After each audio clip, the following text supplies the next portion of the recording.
Mga kababayan, breaking news. Sigurado na pong impeach si VP Sara Duterte sa Kongreso. At ang nanguna pang pumirma nito mga kababayan, unang-una sa listahan sa pagperma ay walang iba kundi ang anak ni Ngagba. Kasi Charis Pimpenko aka Sandro Marcos mga kababayan. Animal. Storm in the teacup. An important. Anong makukuha ng sambayan ng Pilipino kung ipapa-impeach natin si VP Sara Duterte? Yan talaga ang budol ni Ngagba mga kababayan. Dahil ngayon, sigurado na pong impeach si VP Sara Duterte sa Kamara sa Kongreso mga kababayan. Dahil 153 na mga kababayan nakuha nilang boto. Lampas-lampas na sa minimum mga kababayan na 107 ang pumirma para ma-impeach si VP Sara Duterte. At siguradong aarangkada na ito mga kababayan doon sa Senado. Oh, at important pa rin ba? Akala ba natin ayaw ipa-impeach sila mga kababayan? Dahil ang sabi, tiba-tiba daw ang mga buhaya ngayon mga kababayan. Ang tanong, saan sila kumukuha ng pondo?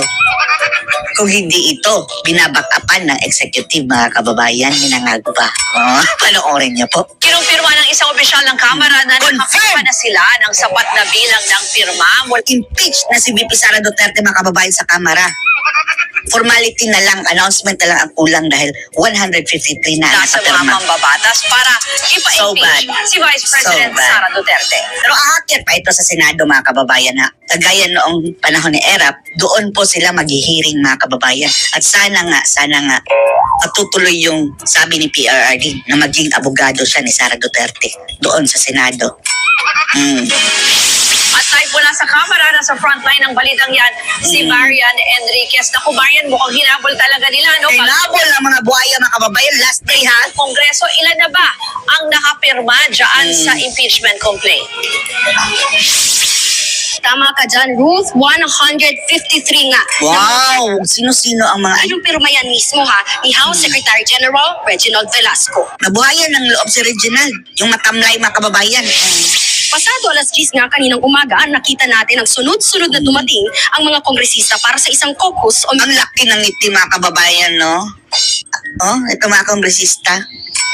Magkano ang dahilan kaya, no? Yan ay sa gitna ng mainit na usapin tungkol sa impeachment laban kay Vice President Sara Duterte. Pero Si Sara pa talaga ang pina-impeach. Oh, ang tataba ng mga kababayan, ano? Smee. kaninang umaga, bago sila pumasok nga doon sa meeting, walang nagkukumpirma, hindi raw nila alam kung ano yung agenda o pag-uusapan. Medyo vague daw kasi umalabo yung kanilang mga natanggap na Kongresista pa to? mensahe o imbitasyon kahapon. Pero nung nakausap nga natin si House Deputy Minority Leader at ACT Teachers Party List Representative Franz Castro, Wow, tuwang-tuwa si Francine mga kababayan dahil success na. Ang kanilang maitim na plano simulat sa poll pa lang. sinabi niya bagamat hindi raw siya invited, may natanggap daw siyang impormasyon. Happy mga kababayan, no? Ito ang dapat maunang matanggal dyan, no? Dahil Sa leader convicted ng criminal. majority bloc na sinasabing pag-uusapan nga ang impeachment at magkakapirmahan na. Ayon kay Secretary General Reginald Velasco, ito yung ika-4 o 4th impeachment complaint. Ito yung bago ha, para nga doon sa Wow! pasa nila Ito ngayong na pala yung bago mga kababayan na inaantay nila. hapon. Kung isasalang na nga sa plenaryo, nasa 7 o 7 raw yung articles of impeachment. So yung binabanggit mo, bago yan, no? Kasi fourth impeachment na yan. So apparently mga kababayan, mayroon palang pang-apat talaga. So ano ang mangyayari? Ito na yung ini-endorse ni Tambalustos mga kababayan, yung majority daw. Dito sa fourth impeachment complaint na nakakuha na nga nung sapat na pirma. Tsaka yung sinabi mo 153, final na ba yan o baka madagdagan pa yan? Kadagdagan pa yan. Magkano ang dahilan? Yes, Oo. Ruth, kanina no, yung kinumpirma nga ni Sec Gen Reginald Velasco yung 153. Grabe no mga kababayan no. Mga bulok na talaga itong mga kongresista mga kababayan no. Sana nga no, natuloy yung sanabi ni VP Sara na nung nagsona, na designated survivor siya na baka kung matamaan sila ng bulalakaw dyan, ubos ng mga buhayan iyan. Tapos din ang problema ng ating bansa mga kababayan. Going pa yung pagpapapirma. So what we hear na Ongoing pa, sa mga sources natin, Kaabot pa yan ng 200 plus mga kababayan. 205. No? Mahigit 200 na po na Wow! pirma yung nakuha nila o na-collect ang pirma nga para dito sa sinusulong na bago Ang saya nila mga kababayan, parang pinilitin ng hudas. ika-4 na impeachment complaint. At pinangungunahan pirmahan nga. 105? No, ayon sa source natin, ang pinakaunang lumagda po dyan ay ang presidential sa yung mismo po si Senior Deputy Majority Leader Sandro Marcos. Si Charis, mga kababayan, ang unang-unang pumirma para sa impeachment ni Sara. No, actually, nasa yung one-third na pirma na yan, nasa Jake 100, Cyrus, animal ka po. Jutang dinimas ka. 103 lang daw nga talaga yung kailangan. So, yung sinasabi ni Sec. Jen, more than enough na talaga yung nakuha nilang pirma ng mga kongresista para So paano na yan mga kababayan?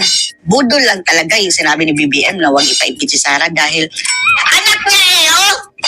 Jake Cyrus mga kababayan ang nanguna. Pinakaunang pumirma mga kababayan na impeach si Sara. Charis! nga itong impeachment complaint laban kay Vice President Sara Duterte. Magkakaalaman na lang mamaya dito sa sesyon alas 3 ng hapon. Anong Alas oras man yan, aabangan natin. Tutuluyan na nga bang impeach si Vice President Sara Mga Duterte. jablong ito. sa kahit na anong impeachment trial. Sa isang payag, sinabi ni Escudero na hindi raw sila mag-a-assume ng kahit ano hanggang wala pang galaw sa impeachment case.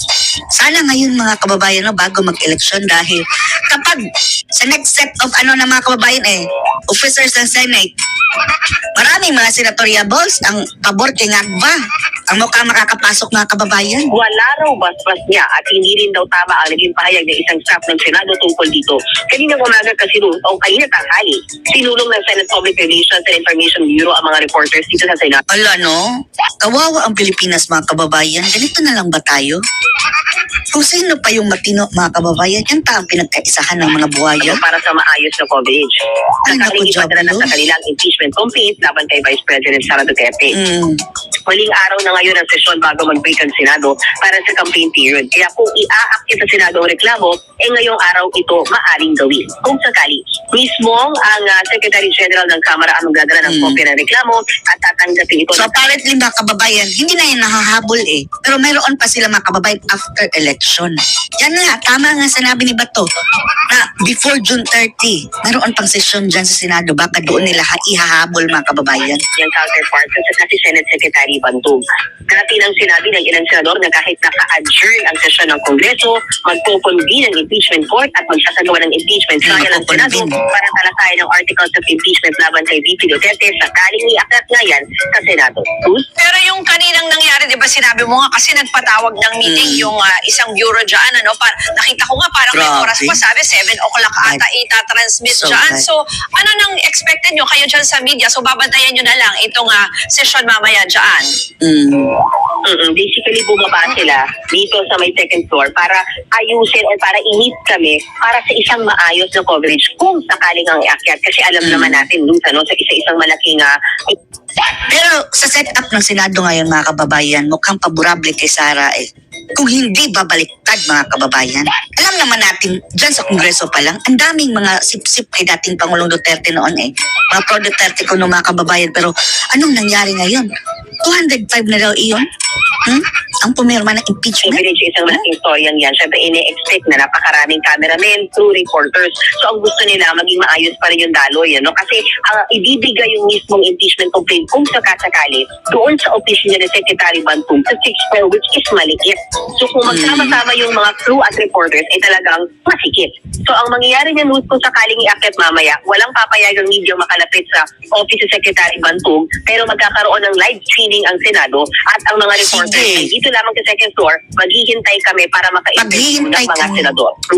Parang ang sinasabi bale ni SP Cheese parang napangunahan yung posibleng mangyari ngayon. At ang sinasabi niyo naman diyan kasi ang pinaghahandaan din yung coverage. Pero binanggit mo na nga rin may kahit naka-adjourn ay magpapatuloy itong Ano kaya ang kanilang main reason mga kababayan para ipa-impeach si Sara, no?